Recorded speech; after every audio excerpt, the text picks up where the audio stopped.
जय हिंद दोस्तों, कैसे हैं सभी लोग।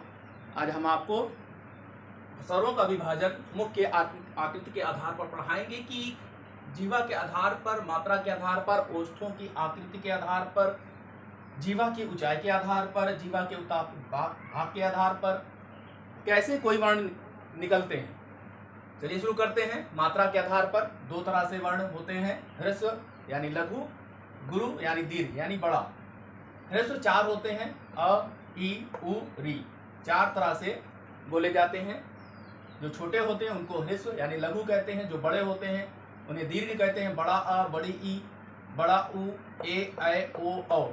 मात्रा सभी इसको जानते हैं, मात्रा निकालने की आवश्यकता नहीं है। बड़ा आ की मात्रा ये हो गई, बड़ी की ये हो गई, उ की ये हो गई, ए की ये हो गई, ऐ की ये हो गई, ओ की ये हो गई, औ की ये हो गई। तो इस तरह से मात्रा निकालना सभी जानते हैं। 11 स्वर होते हैं जिनकी 10 मात्राएं होती हैं। तो ह्रस्व 4 होते हैं और गुरु यानी दीर्घ 7 होते हैं। बात करते हैं ओष्ठ की आकृति के आधार पर। वृत्ताकार, अवृत्ताकार। वृत्ताकार जिसमें ओंठ निकलकर आगे की तरफ आ जाएं, जिसमें ओंठ निकलकर आगे की तरफ आ जाएं, ये 4 होते हैं। उ, ऊ, ओ,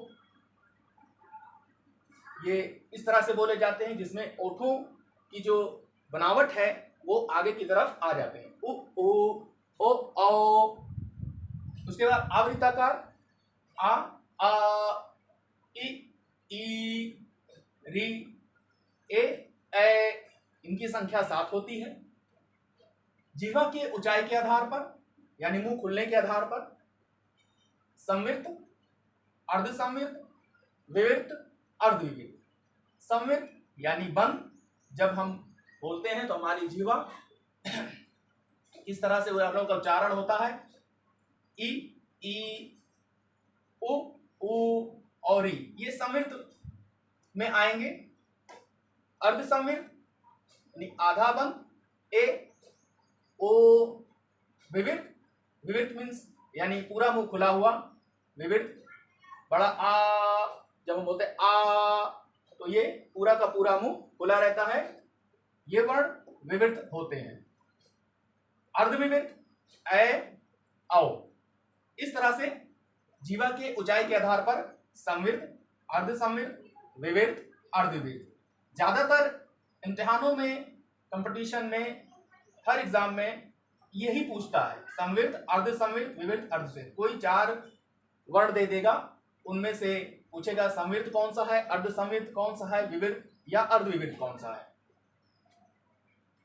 जीवा के उत्थापित भाग के आधार पर 3 प्रकार से वर्णों का, स्वरों का निकलना होता है। अग्र स्वर, मध्य स्वर, पश्च स्वर। अग्र स्वर में यानी जो हमारी जीवा है उसके हम 3 भाग यदि कर लें तो आगे का हिस्सा जो है वो अग्र भाग कहलाएगा। ई, ए, ऐ, री, ये जीवा के आगे के हिस्से यानी अग्र भाग से उच्चरित होते हैं। मध्य भाग, जीवा के मध्य भाग से केवल छोटा आ बोला जाता है। जीवा के पश्च भाग से यानी पीछे की तरफ से बड़ा आ, उ, ओ, औ, ये वर्ण बोले जाते हैं। इनको भी खूब पूछा जाता है। इधर अगर हम दिखाएं आपको जीवा की आकृति बना करके, ये डायग्राम बना करके कुछ इस तरह से समझाया गया है। 3 पार्ट में जीवा को कर लिया गया है, अग्रभाग, मध्य भाग, पश्च भाग। अग्रभाग जीवा के अगले हिस्से में ई, बड़ी ई, ए, ऐ, री। मध्य भाग में केवल छोटा आ बोलते हैं। पश्च भाग से जो वर्ण निकलते हैं, जो स्वर निकलते हैं, बड़ा आ, उ, बड़ा उ, ओ और औ। तो ये जीवा की आकृति है। कुछ ट्रिक है जो कि लोग बताते हैं कि अग्रीय पढ़ लीजिए, इसको अग्रीय पढ़ लीजिए, अग्रीय, आगे ना पढ़ करके अग्रीय पढ़ लीजिए। यानी अग्रीय माने जीवा की आगे के हिस्से में ई दोनों ई, ए और ई, अग्री ए, अग्री ए यानी आगे के हिस्से में दोनों ई और दोनों ए और री। बाकी छोटा आ को आप ध्यान रखिए हमेशा बीच में रहेगा, छोटा आ ये मध्य में रहेगा। बाकी जो बचते हैं वो सब पश्च भाग में आ जाएंगे। जो बाकी स्वर बचते हैं 5 के 5 वो पीछे के हिस्से में आ जाएंगे। ये एक ट्रिक है, ये एक ट्रिक है।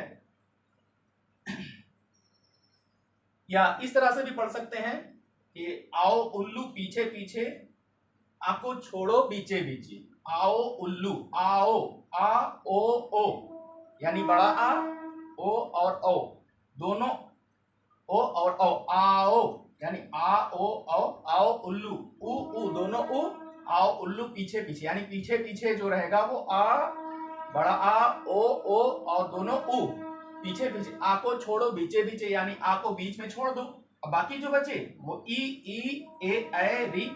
तो इस तरह से भी आप ट्रिक के सहायता से पढ़ सकते हैं, या अगर आपने कोई ट्रिक बनाई हो तो उस हिसाब से पढ़ लीजिए। अगर कोई और ट्रिक हो जो आपको अच्छा लगता हो वो उस हिसाब से पढ़ लीजिए। तो इस तरह से हमने देखा कि स्वरों का विभाजन मात्रा के आधार पर, ओष्ठी के आकृति के आधार पर, जीवा के ऊंचाई के आधार पर और जीवा के उत्थापित भाग के आधार पर कैसे बोले जाते हैं। तो कैसी लगी वीडियो? अगर अच्छी लगी हो तो शेयर जरूर करिएगा। धन्यवाद।